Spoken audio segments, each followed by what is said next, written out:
자, 여론조사 보겠습니다. 리얼미터입니다. 윤석열 지지율 32.6%로 뚝 떨어졌네요. 37.3에서 32.6으로. 근데 일간 변화를 보니까 선거 끝나고 나서 뚝뚝뚝 떨어지기 시작해요. 선거 대패하고 나니까 짜증이 나죠. 금요일에 4월 12일에는 28.2까지 떨어졌어요. 자, 정당 지지율. 이제는 조국혁신당도 집어넣어야죠. 37, 33.6, 14.2. 민주당, 조국혁신당 합치니까 50이 넘어가 버려. 국민의힘 패배하고 나니까 응답하기도 싫고 이제 막 이럴 거 아닙니까? 자, 지금 이 지지율을 엄청 의미를 크게 부여할 필요는 없습니다만 이런 지지율, 이런 여론조사의 데이터가 계속 나오는 건 우리한테는 무조건 좋다고 생각을 해요. 왜냐하면 국민의힘 내부 분열이 더 가속화됩니다.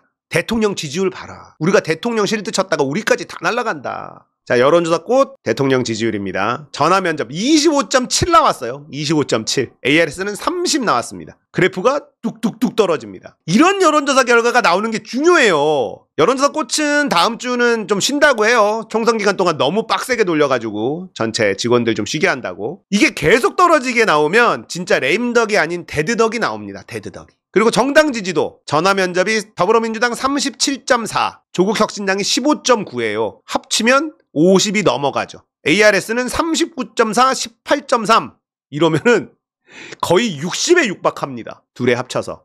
이것도 국민의힘 지지하던 사람들이 이제 짜증나니까 선거에서 박살이 나가지고 짜증나니까 응답률이 많이 떨어질 거예요. 비활성화되죠. 그래도 의미가 있다. 이게 진짜 민심이냐라고 하면 그렇지는 않을 수 있어요. 국민의힘 지지하는 사람들이 더 많이 있을 수 있습니다. 근데 왜 이런 여론조사가 의미가 있냐면 국민의힘 내부 분열 지표가 되는 거예요. 지금 대통령 지지율 봐라. 우리 당 지지율 봐라. 우리가 지금 대통령 실드 치다가 다음 지선이고 뭐고 다 날아간다. 내부 분열에 아주 좋은 소스가 된다. 그래서 지금 나오는 여론조사는 이렇게 국민의힘 지지율 떨어지고 윤석열 지지율 떨어지고 저변에 깔려있는 진짜 민심하고 조금 차이가 날 수는 있겠지만 그래도 의미 있다. 국민의힘 내부 분열에 아주 좋은 불쏘시개로 활용이 될 가능성이 있기 때문에.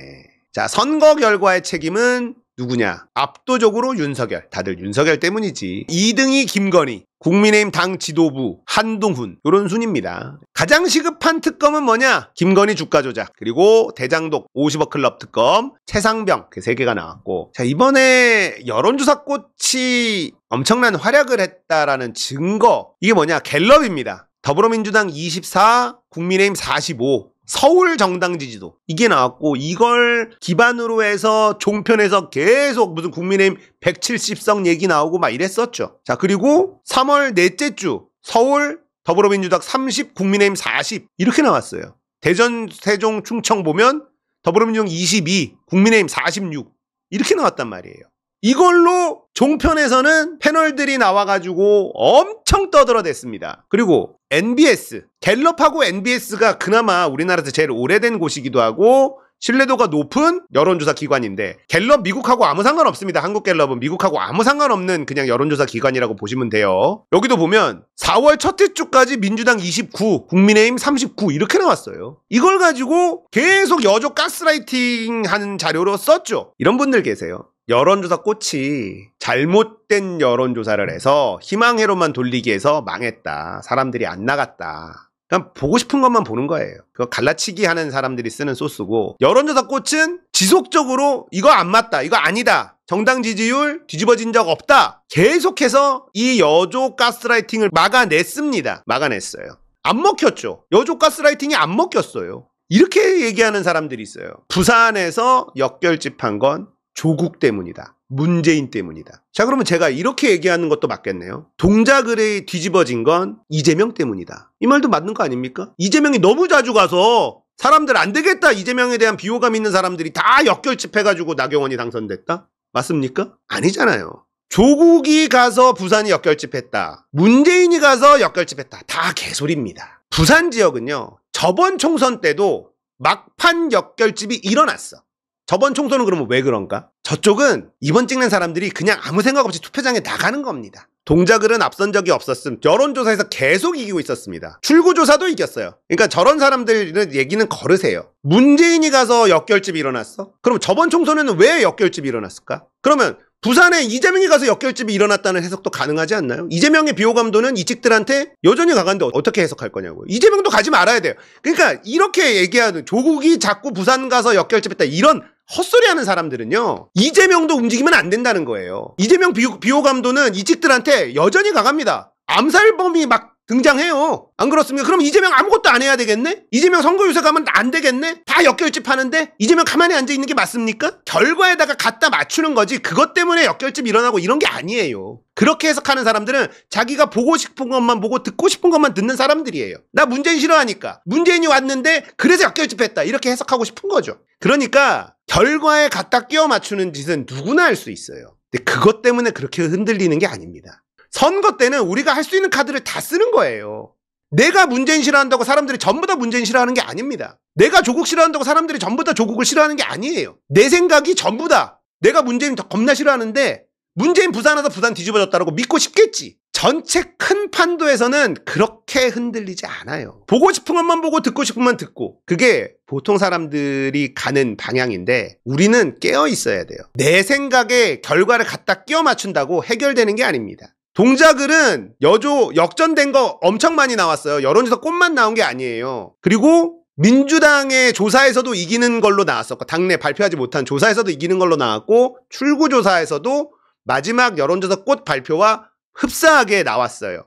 근데 뒤집어진 겁니다. 자, 이렇게 갤럽 NBS가 끊임없이 민주당보다 국민의힘이 압도적으로 지지율이 높다라고 가스라이팅을 하고 있을 때 여론조사 꽃이 이걸 막고 있었죠. 자, 그러니까 여론조사 꽃 때문에 뭐 우리가 희망회로를 돌렸네, 김어준이 선거를 망쳤네 이런 인간들 다 걸르시면 됩니다. 자, 여론조사에서는 이렇게 나왔고 출구조사에서도 유삼영이 4.7% 이기는 걸로 나왔는데 결과는 9,300표 차로 나경원이 이겼죠.